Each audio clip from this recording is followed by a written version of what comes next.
ህብረ ብሔራዊ አንድነትና ዲሞክራሲ ምርጫ 2018 የኛ ድምጽ በሁለተኛው ምዕራፍ ጉዞውን ቀጥሏል። ዛሬ በስቱዲዮአችን ህብረ ኢትዮጵያ ዲሞክራሲ ፓርቲ እናስተናግዳለን። ህብረ ኢትዮጵያ ዲሞክራሲያዊ ፓርቲ አገራዊ ጥቅሞቹን ወይንም ናሽናል ኢንተረስት የምንለው የማስጠበቅ አንድ ኃላፊነት ወስዶ ለምርጫ የቀረበ ፓርቲ ነው። በህብረ ኢትዮጵያ ኮንሰፕት ብሔረሰብ ወይም ብሔር ማለት ኔሽን እንደምንለው በእንግሊዝኛው ትርጉሙ አንድ ዜጋ አድርገን የምንወስደው ነው።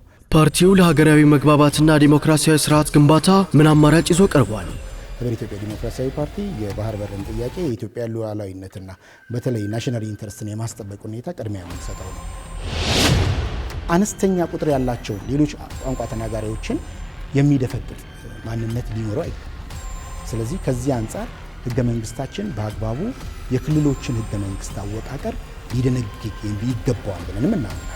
ምክትል ሊቀመንበሩ አቶ አበራ በቀለ ለኢቢኤስ 5 ወሳኝ ጥያቄዎች የሚሰጡት ምላሽ አሁን ይጀምራል።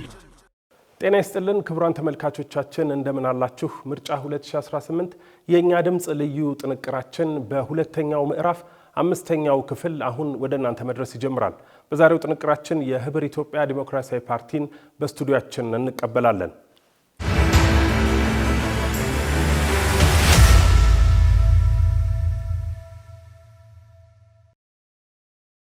የህብረ ኢትዮጵያ ዲሞክራሲያዊ ፓርቲ ምክትል ሊቀመንበር አቶ አበራ በቀለ የኢቢኤስን 5 ጥያቄዎች ሊመልሱ በስቱዲዮአችን ስለተገኙ እናመሰግናለን። እንኳን ደህና መጡ።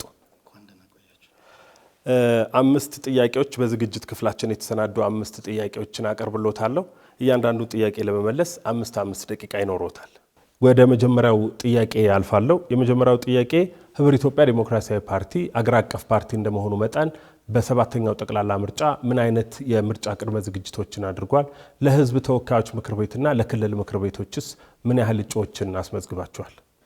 ያው እንደ ሀገራዊ ህብረ ኢትዮጵያ ዲሞክራሲያዊ ፓርቲ ሀገራዊ ፓርቲ ከመሆኑ ጋር ተያይዞ በመላው ሀገሪቱ ለመንቀሳቀስና የምርጫ እጩዎቻችንን ለማስመዝገብ የሞከርንበት ሁኔታ ነው ያለው።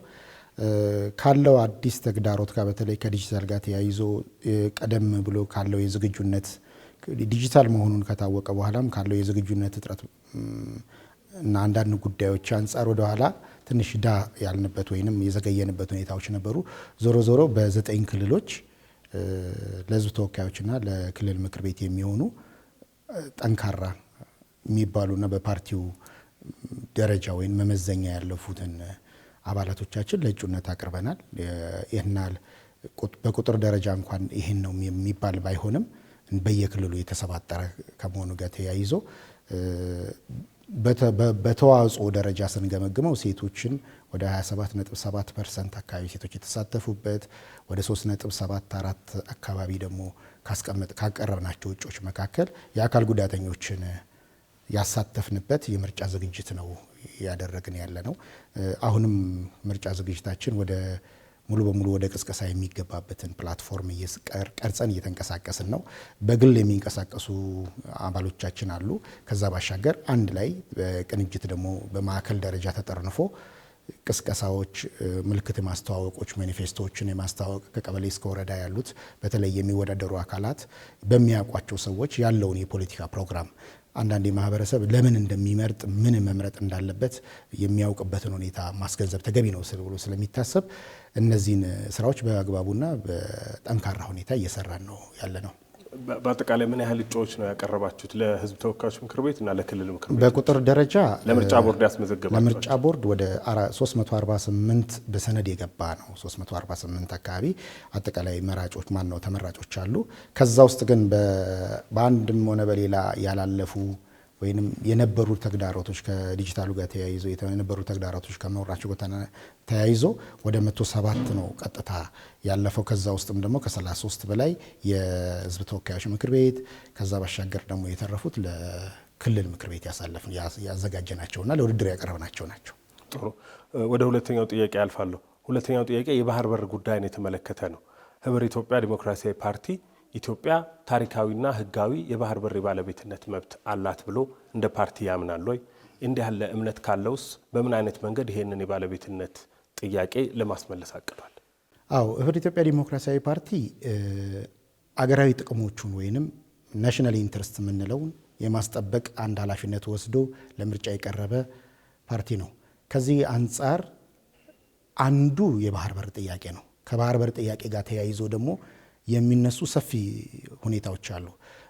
በትክክል ከምርጫ 2006 ጀምሮ ማነው ስድስተኛው የሀገራዊ ምርጫ 2013 የተካሄደውን የሀገራዊ ምርጫ ጋር ተያይዞ እንደ አቅጣጫም ወይንም እንደ መወዳደሪያ ማኒፌስቶ ያቀረብነው አንዱ የባህር በር ጥያቄን ከኢትዮጵያ በሙሉነት መመለስ ነው። በሙሉነት ስንል ኢትዮጵያ በፖለቲካል ኮንስፓይረሲ ወይንም በባዕዳን ጣልቃ ገብነት ነው የባህር በሯን ያጣችው የሚል ጥብቅ እምነት አለው ፓርቲያችን። ከዚህ ጋር ተያይዞ ቀደም በነበረው ማኒፌስቶችን የሚያስቀምጥ ነው ኢትዮጵያን ሙሉ የሚያደርግ አይደለም። አሁን እየተጠየቀ ያለው በብዛት የሚወራው ስለ አሰብ ወደብ ነው። ከዛ ባሻገር እስከ ምጽዋ ሊደርስ የሚችል ክሌም በማኒፌስቶችንም በፖለቲካል ፕሮግራማችንም አስቀምጦ ይህንን መሰረት አድርጎ ሲታገል የነበረ ፓርቲ ነው። አሁን የተለያየ አካላትም ገዝተውት አጀንዳ ወደፊት መጥቷል። እሱም አንድ የኛ አሸናፊነት መንገድ ነው። ምናልባት ፓርቲ ሆነን ስንወዳደርና ለምርጫ ስንቀርብ ተወዳድሮ የፖለቲካ ስልጣን መያዝ ብቻ አይሆንም። ከዛ ባሻገር ሀሳብን ሸጦ ሀሳብን የሚገዛው የትኛውም አካል አሸነፈ፣ የትኛውም ፓርቲ አሸነፈ፣ ማንም ወደ ፖለቲካ ስልጣን መጣ በአግባቡ ሀሳቡን ይሽጧል ወይ? ያ አካልስ ገዝቶታል ወይ? ማህበረሰቡም ገዝቷል ወይንም ደግሞ ያሸነፈው አካልስ ተግብሮታል ወይ ከሚለው አንጻር ህብረ ኢትዮጵያ ዲሞክራሲያዊ ፓርቲ የባህር በርን ጥያቄ የኢትዮጵያ ሉዓላዊነትና በተለይ ናሽናል ኢንተረስትን የማስጠበቅ ሁኔታ ቅድሚያ የምንሰጠው ነው። ናሽናል ኢንተረስትን ለማስጠበቅ በዲፕሎማሲ ጠንካራ የሆነች ሀገርን መፍጠር ያስፈልጋል። ለዚህም የሚሆን ፓርቲያችን በነገራችን ላይ ሰፊ የሆነ ከ8 ያላነሱ የፖሊሲ አማራጮች በናሽናል ኢንተረስታችንን ወይንም ብሔራዊ ጥቅማችንን የምናስከብርበትን አንቀጾች አስቀምጠናል። ይህንም አንዱን ልናነሳ ብንችል ለምሳሌ በአገር ውስጥ ሰላምን ማረጋገጥ በውጭ ያለንን ግንኙነት አስተማማኝ ሁኔታ ላይ ማስቀመጥ ተገቢ ነው ብለን እናስቀምጣለን። ውስጣችን ሰላም ሳይሆን የትኛውንም የዲፕሎማሲያዊ አሸናፊነት ዋንጫ አንይዝም። እነዚህ መሰረታዊ ናቸው። ሰላምን ያስቀደመ የዲፕሎማሲ መርህን መከተል፣ ፕሮፌሽናልና ተአማኒ የዲፕሎማሲ አሰራር ተቋምን መፍጠር፣ ለምሳሌ በውጭ ጉዳይ ሚኒስቴር ሊሆን ይችላል ባሉት የአምባሳደር ሹመትና አደረጃጀቶች ላይ አሁን ካለው ብጅታ በተለየ መልኩ በእውቀት ላይ የተመሰረተ በትክክል ኢትዮጵያን በአግባቡ ሊመጥንና ሊወክል የሚችል አምባሳደር የመሰየም ሁኔታዎች ሁላ ከዚህ ጋር የተያያዙ ናቸው። የኢኮኖሚያዊ ዲፕሎማሲያዊና ውጤቶችን ማዕቀፍ ያደረገ የዲፕሎማሲያዊ አካሄድ መሄድ አለብን ብለንም ያስቀመጥንበት ሁኔታ አለ።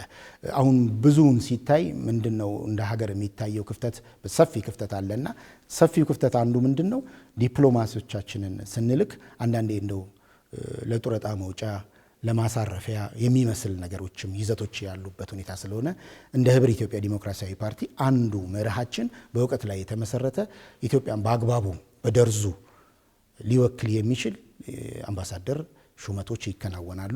ሌሎች እንቅስቃሴዎችም ከዚህ ጋር ተያይዞ የሚነሱ ለምሳሌ የኢኮኖሚ የበላይነትን ማረጋገጥ የሚቻለው ጠንካራ የዲፕሎማሲያዊ መስመር ስናደርግ ነው።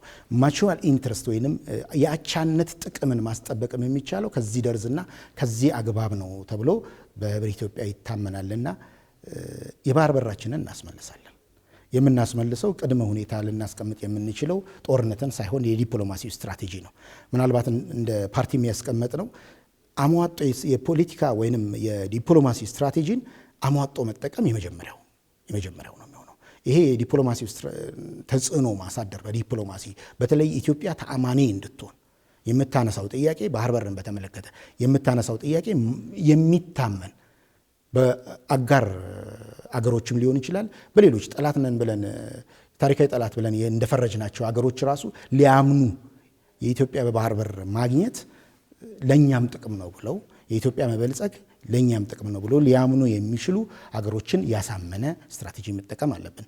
ከዛ ያለፈና ምናልባት ኢትዮጵያ እድሉን ካላገኘች ይህንን የዲፕሎማሲ አሸናፊነት እድሉን ካላገኘች ሌሎች ስቴፖች ሊኖሩ የሚችሉ ከጦርነት መለስ ቢያንስ የኢኮኖሚ ስትራግል ነው። ኢኮኖሚካሊ በአግባቡ ስትራግል ካደረግን ወንድም ህዝብ ነው የኤርትራ ህዝብ። እንደ ህብረ ኢትዮጵያም እንደኛም ወንድም ህዝብ ነው። በመጥፎ ታሪክ አጋጣሚ የተለያየን፣ ዛሬ ግን እድሉ ቢገኝ ብዙ ኤርትራውያን ኢትዮጵያ ጋር አብረው መኖር የሚፈልጉ ናቸው ብለን በራሳችን ግምጋሜ እንወስዳለንና አቶ አበራ ይሄንን ጥያቄ ለመለስ የተመደበሉት 5 ደቂቃ አብቅቷል። እሺ ወደ ቀጣዩ ጥያቄ አልፋለሁ። ሁለተኛው ጥያቄ የኢኮኖሚ ጉዳዮች ላይ ትኩረት የሚያደርግ ነው። ዜጎች ማንኛውም የፖለቲካ ፓርቲ ተመርጦ ወደ ስልጣን ቢመጣ እንዲመለስላቸው የሚፈልጓቸው መሰረታዊ የኢኮኖሚ ጥያቄዎች አሉ ተብሎ ይታሰባል። አንደኛው የኑሮ ውድነት ነው። ዜጎች በሚያገኙት ገቢ ገበያ ተገበያይተው ምክንያታዊ በሆነ ዋጋ መገበያየት ይፈልጋሉ። ሰው የኑሮ ውድነት አንዱ የማህበረሰብ ጥያቄ ነው። የወጣቶች የስራ አጥነት እንዲሁ ዜጎች እንዲመለስላቸው የሚፈልጉት መሰረታዊ የኢኮኖሚ ጥያቄ ነው ተብሎ ይታሰባል። ህብር ኢትዮጵያ ዲሞክራሲያዊ ፓርቲ ስልጣን በምርጫ አሸንፎ ስልጣን ቢያገኝ እነዚህን መሰረታዊ የኢኮኖሚ ጉዳዮች ወይም የህብረተሰብ ጥያቄዎች በምን አይነት መልኩ ሊመልስ አቅዷል? ህብር ኢትዮጵያ ኢኮኖሚ መሰረታዊ ነው። በፖለቲካ ስትራግል ውስጥ በፖለቲካ ትግል ውስጥ ኢኮኖሚ መሰረታዊ ነው። አንድ ፓርቲ ሲወዳደር በትክክል ማህበረሰቡን ከችግር ሊያወጣበት የሚችል አማራጭ ሀሳብ ይዞ ይቀርባል። የኛ አማራጭ ሀሳቦች አብይ አጀንዳዎች አሉን። ለምሳሌ ምንድነው በዚህ ባለንበት የኑሮ ደረጃ መቀጠል የለብንም። ዓለም አቀፍ ተጽዕኖ አለ፣ የጂኦፖለቲካዊ ተጽዕኖ አለ።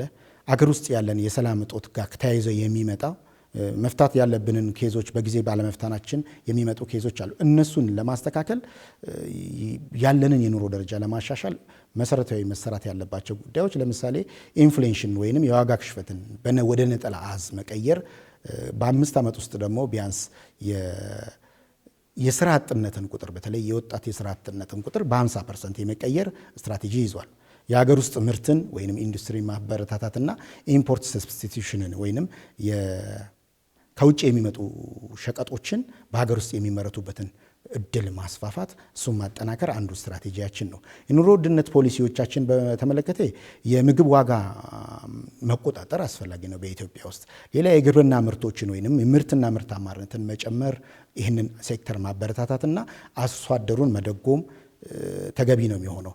የንግድ ግብይቱን በተመለከተ መሰረታዊ ግቦችን አስቀምጠናል። እሱም በመሰረታዊ ደረጃ ከመንግስት ቁጥጥር ውጪ የሆኑ ፕራይቬት ሴክተር የሆኑ የንግድ መዋቅሮችን ማስፋት ማሳደግ ተገቢ ነው የሚሆነው። ግን የመንግስት ሚና ሊሆን የሚገባው በእኛ ፖለቲካ ፕሮግራምም በሜኒፌስቶችንም ከቁጥጥር የዘለለ መኖር የለበትም። ምናልባት ከቁጥጥር የዘለለ ሚና የሌለው የመንግስት እንቅስቃሴ ያስፈልጋል። ለምን ፕራይቬት ሴክተሩ በአግባቡ መስፋት አለብን ብለን ስለምናስብ የገበያ ውስጥ ያለው ሞኖፖሊ ፓወር ወይንም ደግሞ በተወሰኑ ነጋዴዎች ሞኖፖል ፓወር የተያዙ ሴክተሮች አሉና ለነዚህ ሴክተሮች መፍትሄዎች ያስፈልጓቸዋልና ይህንንም መፍትሄ ያስቀመጥንበት ነገር ነው ያለው።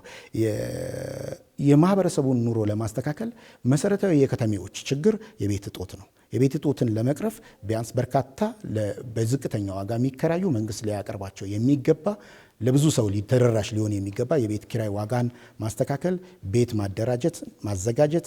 ሌላ የስራ ፈጠራንን በተመለከተ በኢንዱስትሪው በማኑፋክቸሪንግ አካባቢ ቢያንስ ጎጆ ተኮር ወይንም የጎጆ ኢንዱስትሪዎችን በማስፋፋት ለወጣቱ ሰፊ የስራ እድል መፍጠር ያስፈልጋል። ለወጣቱ ዝም ብሎ የስራ እድል መፍጠር ብቻ አይደለም። ለምሳሌ በማይክሮ ፋይናንሶች፣ ሌሎች ስታርታፕ ፈንዶች ወይንም የመነሻ ካፒታሎችን ከኮላተራል ወይንም ከመያዣ ነፃ የሆነ አቅርቦት መስጠት አንዱ ተገቢና ተገቢ ነው የምንለው ለወጣቶች መቅረብ አለበት ብለን ያስቀመጥነው ነው። ሌላ የግብርና ዘርፉን ተመልሰን ስናየው አግሮ ፕሮሰሲንግ ኢንዱስትሪዎችን ማስፋፋት ያስፈልጋል። ኢትዮጵያ እኛ እንደ ህብር ኢትዮጵያ ታርጌት ስናደርግ 3 መሰረታዊ ሪሶርሶች አሏት። አንደኛ የሰው ኃይል ነው፣ ሁለተኛ ውሃ ነው፣ ሶስተኛ መሬት ነው። እነዚህ ተፈጥሮ የሰጠን ሀብቶችን ተጠቅመን ወደ እድልና ወደ ስራ መቀየር ያስፈልጋል። ስለዚህ ሰፊ የወል መሬቶች አሏት ኢትዮጵያ። ለምን በግለሰቦችም ሆነ በመንግስት ያልተያዙ መሬቶች አሉ። እነዚህም መሬቶች ለተደራጁ ወጣቶች ወደ ግብርና እንዲገቡ በቂ ስልጠና በመስጠት ሰፊ ወጣት ወደ አምራች ኢንዱስትሪ እንዲገባ ከአምራች ኢንዱስትሪ አግሮ ፕሮሰሲንግ እንዲገባ፣ ለምሳሌ በእርሻ ስራ ላይ የምታሰማራው ሰፊ ወጣት የኢትዮጵያዊ ወጣት ቀጥታ ይህንን ያመረተውን ምርት ጥሬውን ከመሸጥ ይልቅ ወደ አግሮ ፕሮሰሲንግ የሚያድግበት ከዛ በኋላ ወደ ማኑፋክቸሪንግ ወደ ኢንዱስትሪ የሚያድግበትን ስትራቴጂ የቀረጸ አካሄድ አለን። ሌላ ገንዘብ ፋይናንስን በተመለከተ የዋጋ መረጋጋትን የሚፈጥር ኢኮኖሚው አንዱ መሰረት የዋጋ መረጋጋት ወይንም ኢንፍሌሽኑን መገደብ፣ የተመጣጠነ የምርትና የአገልግሎት አቅርቦት ተገቢ እንዲሆን እንሰራለን። ኢኮኖሚ ላይ ሌላ ትልቅ ፋክተር ወይንም ተጽዕኖ እየፈጠረ ያለው አሁን የኑሮ ውድነቱን እያባባሰ ያለው በመንግስት ወይንም በገዢው ፓርቲ የሚጫኑ የኑሮ ውድነትን ሊያባብሱ የሚችሉ የአገልግሎትና የአንዳንድ ጉዳዮች ለምሳሌ የመብራት፣ የውሃ፣ የተለያየ የመታወቂያ ማደስም ጭምር ሊሆን ይችላል። ታች ወርደን ቀበሌው ጋር ቀጥታ ለልደት ካርድ ማደስ፣ መንጃ ፍቃድ ማደስን፣ የቤት ግብርን፣ ጣሪያና ግድግዳ እያለን ማህበረሰቡን ጤናማ የኢኮኖሚ የተረጋጋ ኢኮኖሚ እንዳይኖረው የተደረገበት ሁኔታ ግልጽ ስለሆነ ለዚህ መፍትሄ የሚሆን ስትራቴጂዎች ተቀርጸዋል። ቅድም የጠቀስኳቸው በአጠቃላይ እንደ ኢኮኖሚ ማረጋጊያ ማህበረሰቡን ከድህነት ለማውጣት የጎጆ ኢንዱስትሪ ውስጥ እንዲገባ ከሰፈር ከቤቱ ጀምሮ ከአትክልት ከፍራፍሬ ወይንም ከእንስሳት ተዋጽኦ ጭምር ማምረት የሚችል ትውልድ እንዲሆን እናበረታታለን። ይህንን ልንሰራ የምንችልበት መርሃ ግብሮች አሉን። ገበሬውን ሰፊው 85% ገበሬ ስለሆነ በኢትዮጵያ ሰፊ የግብርና ማዕቀፎች እንዲኖሩም በጋራ ስትራቴጂ ነድፈናል። እናመሰግናለን። ከህብር ኢትዮጵያ ዲሞክራሲያዊ ፓርቲ ምክትል ሊቀመንበር አቶ አበራ በቀለ ጋር የምናደርገው ቆይታ ይቀጥላል። ተከታዩን መልእክት ተከታትለን እንመለሳለን።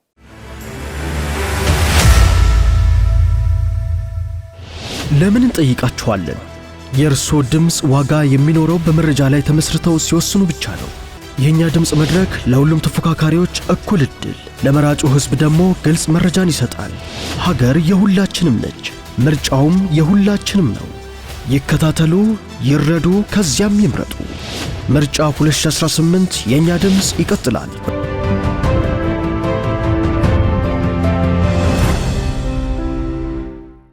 ተመልሰናል። አቶ አበራ ወደ ቀጣዩ ጥያቄ እናልፋለን።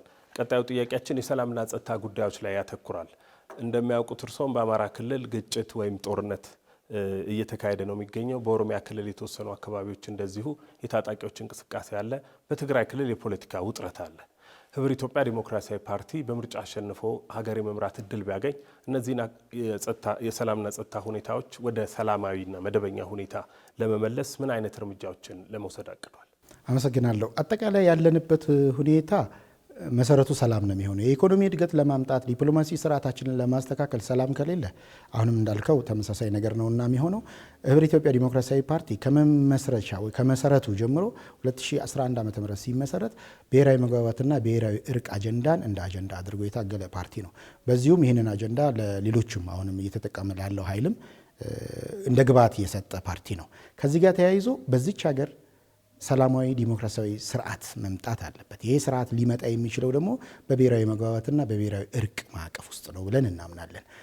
ሰላም ሊመጣ የሚችለው ከዚህ ጋር ተያይዞ በሚነሱ ጥያቄዎች ናቸው። ለምሳሌ መሰረታዊ ጥያቄዎች፣ የህገ መንግስት ማሻሻያ፣ ሌሎች ሊነሱ የሚችሉት ከብሔራዊ መግባባትና ከብሔራዊ እርቅ አንቀጽ ጋር ተያይዞ ስለሆነ እንደ ህብር ኢትዮጵያ ዲሞክራሲያዊ ፓርቲ ለዚች ሀገር መሰረታዊ ለውጥ ሊያመጣ የሚችለው ህዝብ በሰላም ወጥቶ መግባት የሚችለው ምናልባትም ቢያንስ ከአዲስ አበባ አሁን ላይ ካለነው ነባራዊ ሁኔታ አንጻር ከአዲስ አበባ 25 ኪሎ ሜትር የማንወጣበት ምንሰጋበት ሁኔታዎች የተፈጠሩት ብሔራዊ መግባባትና ብሔራዊ እርቅ ወይንም መሰረታዊ ሊያቀራረበን የሚችል ምንግባባባቸው መሰረታዊ ነገሮች ስለሌሉ ነው ብለን ገምግመናል። መሰረታዊ ነገር ለምሳሌ በሰንደቅ ዓላማ ብዙዎቻችን አንግባባም። አንዳችን ሌላ ነው የምናምነው አንዳችን። እነዚህ ተመሳሳይ ብዙ ነገሮች አሉን። የጋራ ጀግኖች የሉንም። በጋራ የምናደንቃቸው፣ በጋራ የምንዘምርለት፣ በጋራ ሀገሬ ብለን የምንቆምበት ምሰሶዎቻችን የተናጉት በዚህ አግባብ ነውና ሰላም ለዚች ሀገር መሰረት ነው። ሰላምን ለማምጣት ደግሞ ቁርጠኝነት ያስፈልጋል።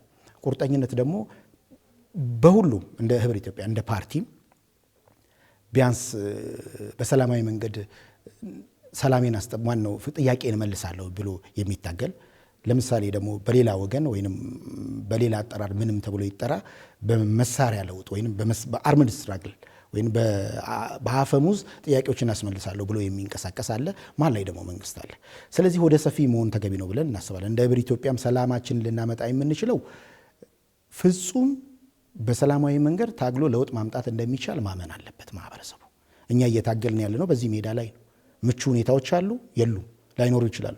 የማይኖሩበት ሁኔታዎች እንኳን ኖረው መታገል ግን ተገቢ ነው በሰላማዊ መንገድ።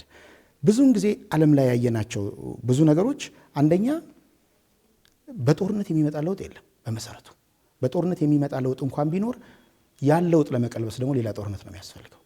እንደዚህ አይነት ተመሳሳይ አዙሪት ውስጥ የገባች ሀገር ነች ላለፉት 50 ዓመታት ከዛም በላይ ዓመታት። አንዱ ይመጣል፣ በመሳሪያ ኃይል ስልጣን ይይዛል፣ አንዱ ደግሞ አንዱን ይቀይራል።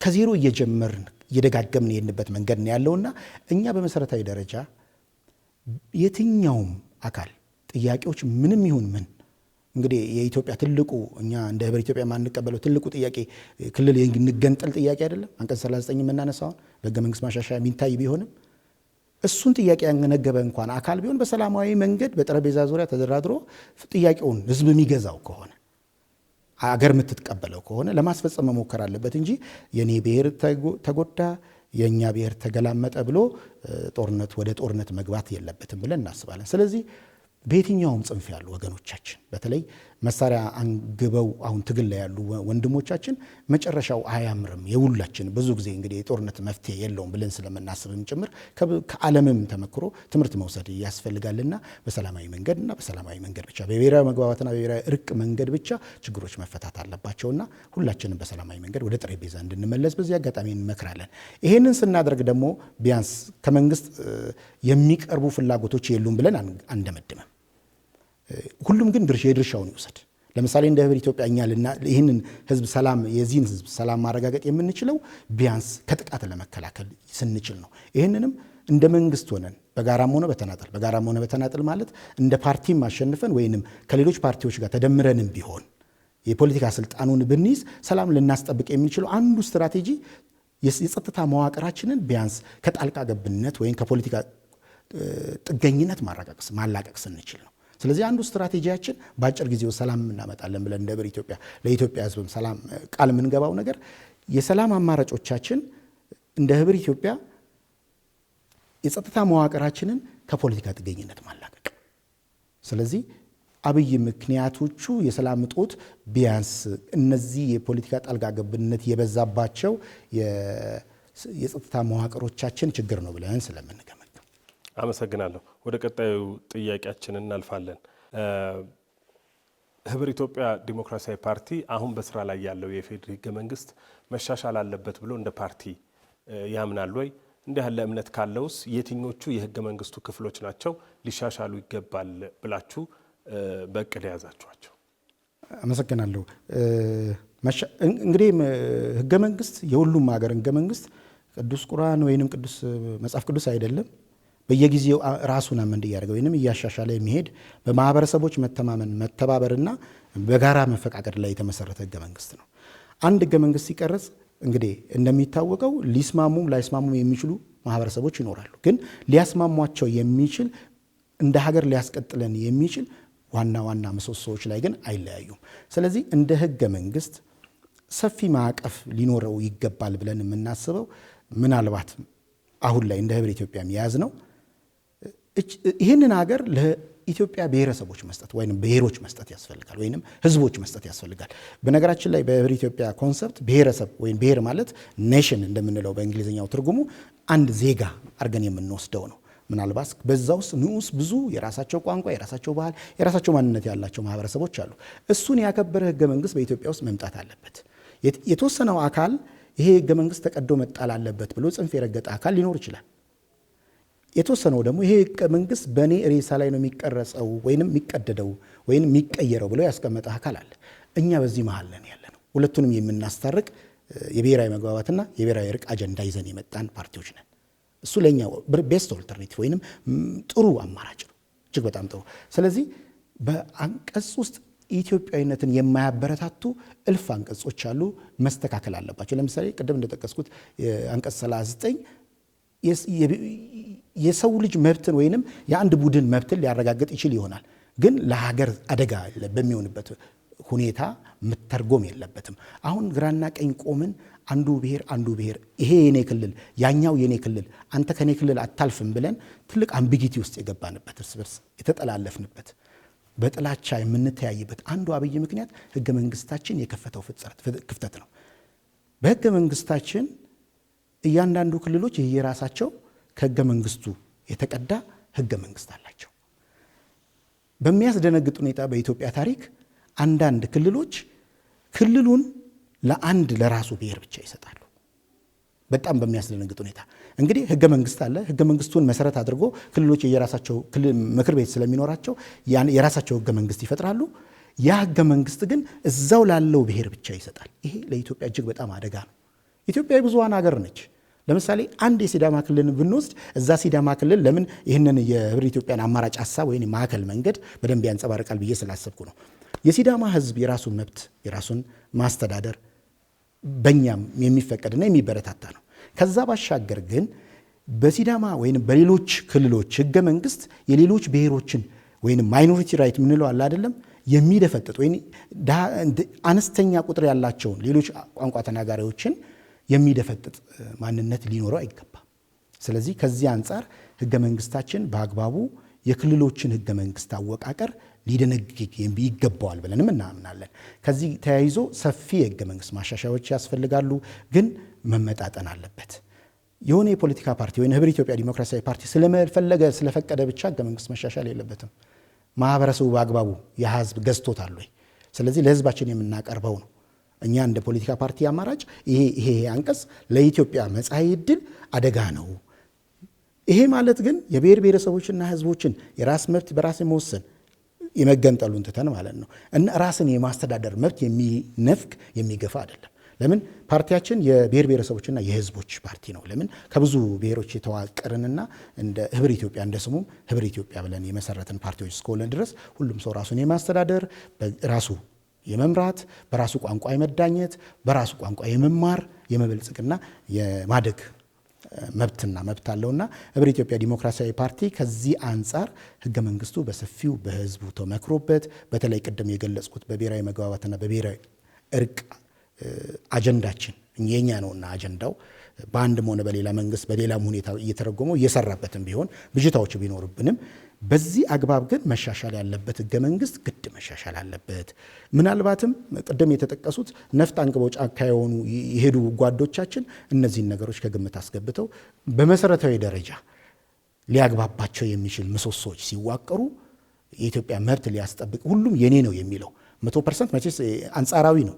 100% የኔ ነው ባይሆን እንኳን የኛ ነው የምንለው ህገ መንግስትና የህገ መንግስት ስርዓት መስተካከል አለበት። ለሁሉም ባላንስ የሆነ ይሄ በሞቴ ላይ ነው የሚቀየረው የሚለውም ተቀዶ መጣል አለበትም የሚለውም ሁለቱም ሳይሰራ መሀል ትክክለኛውን መንገድ በህብረ ኢትዮጵያ ኮንሰፕት ብሔራዊ መግባባትና ብሔራዊ እርቅ ይፈተዋል ብለን እናስባለን። እናመሰግናለን። የኢቢኤስን 5 ጥያቄዎች ጨርሻለሁ። አቶ አበራ በመጨረሻ እንደ ህብረ ኢትዮጵያ ዲሞክራሲያዊ ፓርቲ ለዜጎች የሚያስተላልፉት መልእክት ካለ አጠር ያለ ጊዜ እድል ሰጥቶታለሁ። እሺ፣ አመሰግናለሁ። የኢትዮጵያ ህዝቦች የተከበራችሁ ህብረ ኢትዮጵያ ዲሞክራሲያዊ ፓርቲ ዘወትር እንደሚታወቀው የራሱን አዳዲስ ሀሳቦች አሻጋሪ ችግር ፈቺ ሀሳቦችን በማቅረብና በማምጣት የሚታወቅ ፓርቲ ነው። ዛሬም በዚህ 7ኛው ሀገራዊ ምርጫ አደይ አበባን ምልክታችንን በማድረግ አዲስ ሀሳብ አዲስ ተስፋ ይዘን መተናል። ብዙ መሻሻሎችን እናመጣለን። በእርግጥም ለኢትዮጵያ አሁን ያለበት የኢኮኖሚ የፖለቲካና የማህበራዊ ሁኔታዎች ምቹ ናቸው ብለን አናስብም። ምቹ የሆነ ምህዳር ለመፍጠር በሁሉም ሴክተር በኢኮኖሚውም በፖለቲካውም በማህበራዊ ህይወታችን በተለይ እጅግ በጣም ያጎበጠን የኑሮ ውድነቶች ሊሻሻሉ የሚችልበት እድልን የሚፈጥር ፖሊሲና ስትራቴጂዎችን ይዘን ቀርበናል። ህብረ ኢትዮጵያን እንድትመርጡ እናበረታታለን። ምልክታችን አደይ አበባ ነው። እናመሰግናለን። አቶ አበራ በቀለ የህብረ ኢትዮጵያ ዲሞክራሲያዊ ፓርቲ ምክትል ሊቀመንበር በስቱዲያችን ተገኝተው የኢቢኤስን 5 ጥያቄዎች ምላሽ ስለሰጡ በተመልካቾች ስም አመሰግናለሁ። እሺ፣ እናመሰግናለን። እኛ ክቡራን ተመልካቾቻችን ስትከታተሉ የቆያችሁት ከህብረ ኢትዮጵያ ዲሞክራሲያዊ ፓርቲ ምክትል ሊቀመንበር አቶ አበራ በቀለ ጋር የነበረንን ቆይታ ነው። ልክ እንደዚሁም ከሌሎች የፖለቲካ ፓርቲ አመራሮች ጋር በዚህ በስቱዲዮ የምናደርጋቸውን ቆይታዎች ወደ እናንተ ማድረሳችንን እንቀጥላለን። ዘውትር ከምሽቱ 1 ሰዓት ጀምሮ ከኢቢኤስ ዜና መጽሔት ጋር አብራችሁ መሆናችሁን አትዘንጉ። ፕሮግራሙን ወደ እናንተ ያደረስኩት ኤርሚያስ በጋሻው ነበርኩ። ለዛሬ እዚህ ላይ እናበቃለን። ሰላም።